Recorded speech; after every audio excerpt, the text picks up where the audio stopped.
Hey guys, it's TFNUT. Welcome back to the channel. And of course, for the last day of 2024, like I usually do every year, we're going to be taking a look at my top 10 favorite action figures of 2024. Now, I'm just going to go ahead and put a timestamp on the video here and also in the chapters. The chapter, function is enabled on the video where you can skip around to the next part of this video because I want to make a quick announcement about what is going to happen with the future of the channel in 2025. This past year has been extremely difficult for me and my family financially. I really don't want to get into the specifics, but I really had to step up and help pretty much my whole family financially with a lot of hardships that have happened. And because of that, I've still been able to budget a little bit to pick up action figures that I did want, but I had to cancel a decent amount of stuff that was in my top 10 most anticipated figures of 2024 video, and I just could not afford getting the figures. I mean, and I can't, some of those are just out of stock now, so I just can't get them anymore. And it is what it is. But yeah, I had to cancel or sell off a decent amount of stuff that I really wanted to keep that came out in 2024, and they're just not going to make the list, unfortunately. And 2025 is not faring much better. I've lived on my own for almost a year, without a roommate, I should say. Straight up just on my own this past year. And it's been a little more difficult to try to keep track of finances, as well as just other priorities in the collection where I'm getting a little bit more model kits, but they are cheaper model kits. And I've been doing that for almost like 4 years now. And, over the course of that time, I'm pretty much done with the collection I wanted. But, things in my collection are a little bit more of a priority now. Also, other parts of my life are more of a priority. And two big things have happened recently to where I'm going to have to budget even more because it's just going to get harder and harder to have new content on a channel, when it comes to new action figure releases. Number one, just got hit with a huge medical bill, and I'm kind of struggling to figure out how I'm going to pay for that, but I'm not going to be on the street the next day or anything. If I don't pay it, I'll be fine. But yeah, this really sucks what it just happened to me, and I don't want to get too specific about it either, but yeah, not great. I mean, I'm fine, but the financial part of it is the part that's not fine. But also, I have a lot of people that are really wanting me to go to Japan in 2025, which I think that I just kind of screwed on that, not gonna lie. But 2025 in terms of new content on the channel might be even more barren than this past year. I did not make that much content that I wanted to this year. And I'm not going anywhere. The channel's not going anywhere. It's not shutting down or anything, but it's just gonna get harder and harder for me to make new content and get new action figures. I just gotta be upfront about it. With all of that being said though, 2024 was a really great year for action figure releases. I feel like this year, in terms of overall general releases across the board with other companies, a little bit weaker than previous years, but I really can't narrow down a reason why, and that's a pretty subjective, reason. So, it was still a really great year, and a lot of people would say this might be one of the best years for action figures, and it might keep going as time goes on, that we just get better and better action figures. So, still a really fantastic year, and the stuff that I was able to get, I'm really happy to keep in my collection. I do want to talk about honorable mentions. Usually this is an area where stuff that came out at the very end of 2023, I'm talking like the last day, at least for me, I wasn't able to review or get until then. And if they were released, supposed to be released in the beginning of 2024, they'd probably make the list. So you see a couple, or really just three honorable mentions here. First, to talk about Aoi Toto from the SH Figure Arts Jujutsu Kaisen line. Really fantastic figure. I really loved posing this around. It's just an amazing figure with lots of great detail. Articulation is top notch and great accessories. Again, came out at the very end of 2023. And if it was supposed to be released in like January of 2024, it would make this list definitely. But technically because it's a 2023 release, it just is not eligible, unfortunately. Same thing with the SH Figure Arts casual version of Your Forger from Spy Family. A lot of people have been wanting this particular look for her, and we finally have it. Really fantastic figure. I don't have every single SH Figure Arts Spy Family figure. I didn't get Damien or Becky or the other things. But this one here in my collection is probably my favorite of all the Spy Family SH figure arts. It's fantastic. The way they did, the sitting down feature for her is really nice, and the rest of the accessories for her are also fantastic. And then over there, we do have the, I believe, Glavis Ring World version of the Black Series Mandalorian. I was struggling to figure out if this was a 2024 release or not. I think the earliest videos I found were in 2023. So it's unfortunately not eligible for this list. I did not get that many Black Series figures this year. Not that many Marvel Legends at all either. Not enough to do their own specific top 10 lists this year at all, unfortunately. Like, I think I got like 2 Black Series, unfortunately. I might have to make a weird cut here because I do want to talk about some of the 2024 model kits that I did pick up. Just a few honorable mentions. There were some pretty decent model kits this year, but I feel, and it's mostly, Bandai related here that I have. But, honestly, I feel like they didn't release that much this year. I mean, they, like, across the board, they, of course, released a decent amount of stuff. But in terms of, like, specifically Gunpla, it was, still a good year. But it doesn't feel like they released that much crazy stuff. They were focusing on, Seed Freedom and Requiem for Vengeance. So I totally get that. And, of course, they introduced new Armored Core model kits, which are really fantastic model kits. But I'll go through these 5 that I got. The premium Bandai RX-81 STG line, the real grade RX-782 2.0 version, both 30-minute missions versions of the Armored Core Steel Haze and Nightball, and then the high grade EX Gundam from Requiem for Vengeance. Really fantastic model kits all across the board here.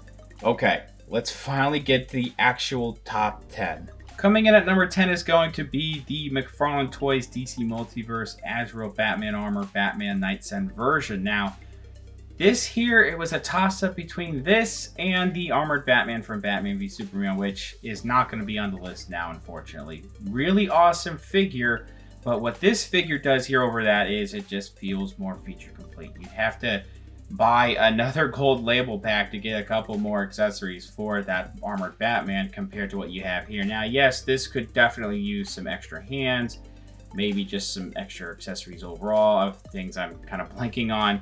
And we do have accessories. We have the wing parts, but I feel like, the way they look, they should just look like they need articulation. I don't really know, but maybe they're supposed to be stationary. It's just mostly this figure here that you're getting. But it's still really nice. I know a lot of people would have liked it to be completely blue, which it is in the platinum version, but as a retail release, it being completely blue would have been nice. As it looks here with red, I know it's supposed to be like that, but with red here, it just still looks really awesome. The gold on this thing is surprisingly good. A lot of the detailing here. It is reusing parts from the previous Azrael Batman and the McFarlane Toys line, but it's using it really well. And the stuff that it does new is really awesome. Really nice articulation, detail, and paint on here. For the most part, is really solid. Coming in at number 9 is going to be the Marvel Legends series Spider-Man Retro Collection version of Scarlet Spider. This new updated Scarlet Spider is really awesome. I like the previous one, but this here, it is better, especially with the Renew Your Vows body going on here with the pinless tech. I really like the unique hoodie that we have on here. It doesn't get in the way too much of articulation, and it just looks really fantastic. And it being a soft plastic piece that doesn't have any articulation broken up while still having good articulation is awesome. Pretty much every accessory you could think of besides an alternate head on here is really nice, with the different hands and just the overall articulation on this thing. The colors are really awesome. It's just very vibrant, very nice. I just really like how it all looks. It seems a little simple, but Marvel Legends are, in a way, very simple compared to other complex figures that are going to be later on this list. But the simple is sometimes the most effective here. And with this here, it is just a really awesome piece. I did not get very many Marvel Legends this year, like I've already said, but I am glad to have picked up this one. Now, this figure is really big to where you can see the light on the left there. But at number 8, we have the Marvel Legends series, the Venom Let There Be Carnage version of Carnage. This is an awesome figure. I've already said it. I didn't get that many Marvel Legends this year, unfortunately. Colossus didn't make this list, which is one of the only other Marvel Legends I got this year, and it's a really nice figure. And then some other stuff I just was not able to get, like that movie Wolverine figure. I just could not track that down. But this thing here is my favorite Marvel Legends figure of the year. It is really awesome. The size is great. I do think that the black overall, though, could be a little bit more consistent, especially on the back of the figure. But this unique sculpt and body mold overall is great. I don't know how they're going to reuse this in the future because they're going to have to get their money's worth somehow. But it's just such a nice looking piece. The other accessories, like different hands that you have here, are also really great. Articulation is awesome. It's just that in some areas, especially if you look at the right thigh cut, that gets a little choppy because of how things are sculpted. It's a little top heavy, or really back heavy too, but I mean, that's to be expected with the tendrils here. These things are really awesome. I do think that the bendy wire, you know, the plastic around that is a little thick to where it's a little bit hard to pose, but like the fact that it has bendy wires already, that is just really impressive. This thing is so nice and is definitely my favorite Marvel Legends figure of the year. Number 7 is going to be a double figure entry, and I'm cheating a little bit because of that. And just to tell you guys, there's going to be another double later on in the list. I apologize. But this here is going to be of the Figma, Licorice Recoil, Chisato, and Takina. The reason why they're doubled here is because, I mean, they both have unique things about them, but overall they are pretty much the same figure. They have a lot of shared parts, which makes sense. They have very similar outfits, but the unique stuff about them in terms of paint and, you know, head sculpts and, you know, unique accessories are really great with both of them. I think Chisato is a little bit better than Takina, but they're both really nice. You really got to be a fan of this series, though, to really warrant getting both of them, which I don't know if you can buy that 2-pack that I bought with the pre-order bonuses anymore. But both of these on their own are still really nice figures. They come with really great accessories, nice weapons. You could buy more Tomitech 1/12 scale weapons if you want, which I don't really like those model kit weapons for, you know, those specific ones for these two. I don't think are great. So the stuff that they already come with is really nice. The articulation, you know, I feel like Figma articulation, you know, not the greatest, but these two have really nice articulation. I feel like they've been scaling up their Figmas lately too. These are a little bit larger than how I'm pretty sure Figmas are supposed to be. So they're really decent figures, man. They're really nice, and I only paid like a little over 100, maybe around 120. So that's like 60 bucks for each of them. And yeah, I really don't think it's a bad price for 2 of these figures. At number 6 is going to be the Aniplex Plus Buzzmod 1/12 scale Gurren Lagann Yoko Littner figure. This is a really fantastic figure, man. I think last year's Kamina was also really sick, and this one here is also just as nice, if not a little bit better. And of course, we don't have an announcement for Simon. They're probably not going to make Simon because this company is very afraid of committing to finishing any kind of line or making anything else that isn't Demon Slayer, but I digress. This thing here on its own is really nice. Just some nitpicks here and there. I don't like that the belt section is a separate piece. That whole part of her pants should just be all one piece because it gets really loose to where it's just kind of bothersome to deal with. But I really don't know what else could be done. I mean, the price is a little much. It's pretty expensive. Some parts are a little loose. I think the wrist pieces, no, they're not too bad. But it's just a really nice figure. There's not much I can complain about besides the price. It has, you know, really nice accessories. I like the soft goods for the stockings. I think some areas are a little bit loose. I think around the boots, they're a little loose, but they still keep a pose. And it just looks like it came right out of the anime. And, you know, elephant in the room, a little bit of a suspect figure to own, of course. But, I mean, it's Yoko, man. If you like Gurren Lagann and you want to have the human figures, you know, in figure form, of course, this one here and Kamina are really great, but they're hard to get now. I don't know if they're in stock, but this is just a really great figure. We're at the top 5 now, and from here on out, it's all SH Figure Arts related, which may seem a little annoying for some people, but, I mean, it's my list. But, I mean, it's the line I like to collect the most, man. I don't know what to tell y'all. It's a pretty subjective list here, you know? But, number 5, we're going to have the No Way Home final suit version of Tom Holland's Spider-Man. This is a very nice figure here. I really like how these colors come through in this particular action figure. I love the web details on this, the actual detailing in there, and then the paint is really clean. I really like the metallic blue that they have on here. It's just really nicely done. The accessories that we do have with this is really nice. It is a little bit more expensive. It was like a little under 90 bucks maybe when I got it, maybe around there, but I mean, the fact that it doesn't come with an unmasked head, even though we don't, I think we do see him at the very end of the movie with a unmasked head. So, I mean, I don't know, just throwing that in there since they've already had the sculpt, that would have been nice. there's not much else I could really hate on with this figure. I feel like the blue paint is starting to finally chip on me, but it's been like 10 months since I've had this, and even then I had like one flake on me. So the blue may flake.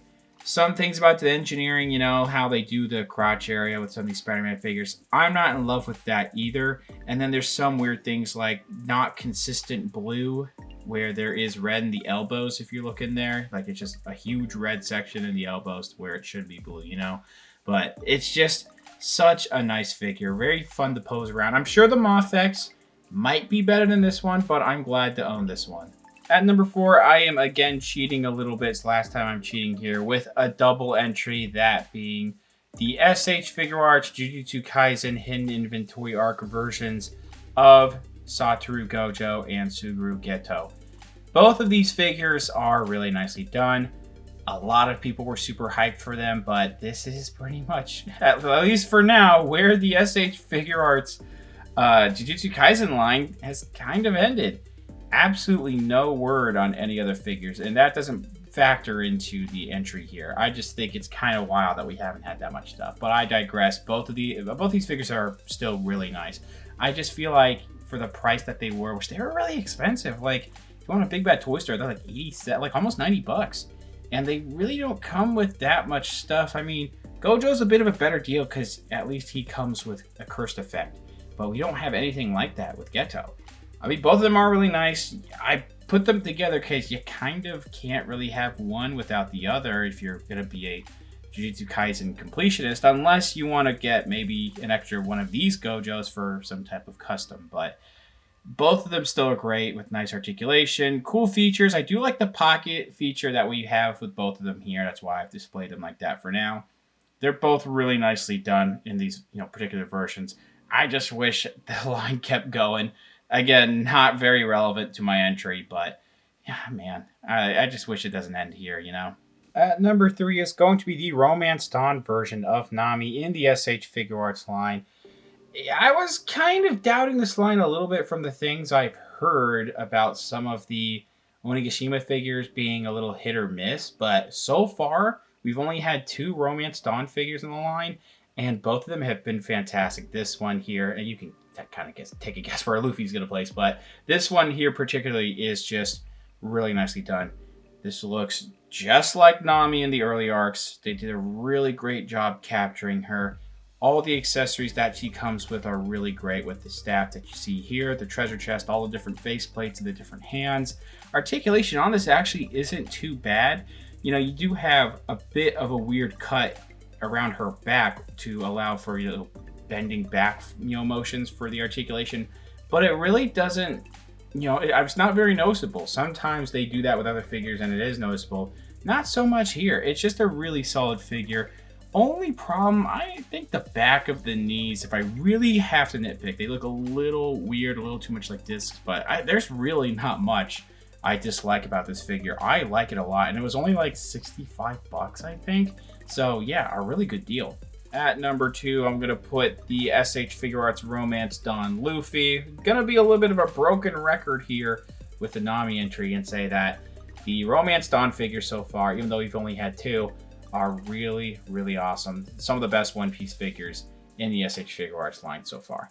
And this here is it's just awesome. The things I feel like they wanted to get right with the Onigashima Luffy, which is still a really awesome figure, I feel like they got better with this. Mainly the knee articulation. It wasn't great on the previous one. It's not perfect here still, but they did address, the back of the pants being able to flip up, so you can get a little bit more of the, the bottom section of those cuffs or whatever. You can get a little bit more range of motion out of them, but overall, I mean, it's just a very awesome classic looking Luffy. It's the version that I am more associated with in terms of One Piece stuff right now. And, $35 for this thing, you really can't beat it. I mean, the previous one was also $35, but really awesome face plates here. Some reused stuff, which makes sense. It's not that crazy of a time skip in terms of, like how the hands are done. So they're reusing the hands. That totally makes sense. Different faces, of course. The hat system's the same, but like it's just such a nice looking figure. All the detailing on here, the paint work, articulation for the most part still is really nice. And then once you get the, Luffy accessory set that's going to be coming out eventually, you can use those accessories with this, which is why it seems like it doesn't come with that much stuff. But again, 35 bucks here, a really nice entry point if you haven't picked up any SH Figuarts One Piece figures yet. This one right here is the best way to start your collection in that regard. And number 1 is going to be the SH Figuarts Yu Yu Hakusho Dark Tournament Arc version of Yusuke Urameshi. Guys, I know a lot of people, myself included, are going to have this in the top 10 list, and some of you might be like, oh, come on, pick something original. But, like, there is very little to dislike about this figure, and I can see why a lot of people would put this in their top 10s this year. I am trying really hard to think of a nitpick. The joints might just be ever so slightly tight, but I don't have a problem with the joints at all when I'm moving. I've been messing around with this for, like, every week since I've got this in September or whenever I got it, and it's just such a nice, solid figure. Great range of motion. Just getting it into any pose you want is so simple. It looks so clean in almost every pose you put this in. I love all the accessories too. You have this look here with the more kept hair, the classic look, and you have the unkept hair. You have all the different hands, all the different faces you need. You also have, different spirit gun effects. You have a Pooh minifigure, and this thing is like a little under 70 bucks, maybe getting close to a little bit over. I'm not exactly sure because I got this on Hot Link Japan. I don't remember the conversion rate exactly, but this thing here is just such a nice figure for the price you're paying that, like, I completely forgot if, I ever wanted a school uniform version of Yusuke. If they only made this one here, I'm totally fine. I would love if they make the rest of the team in the Dark Tournament arc at least, because we're getting Toguro, and I really don't want them to stop with Yusuke and Toguro. I know they're getting into Hunter x Hunter as well. That's going to be awesome as well. But I love this figure. There's no words. It is such a nice figure. Not only one of my favorite figures in the SH Figuarts line this year, not only one of my favorite figures this year in general, but one of the best SH Figuarts I've gotten in a few years. It is that good. Not to overhype it, but I love it. That's my top 10. Sorry for the doom posting in the beginning of this video. I just thought I'd have an update for the end of the year for you guys going into next year, but still a really great year for action figures. I was really happy with the stuff I was able to get, and hopefully I can kind of have some content still going next year. We will wait and see. I unfortunately can't make any promises. What were your favorite action figures of the year? Did any of your choices align with mine? Do you disagree with anything? Let me know down in the comments below. Thank you guys very much for watching. Follow me on Instagram if you haven't already. Subscribe if you haven't. Leave a like on the video as well. And I'll see you guys later, and have a happy new year.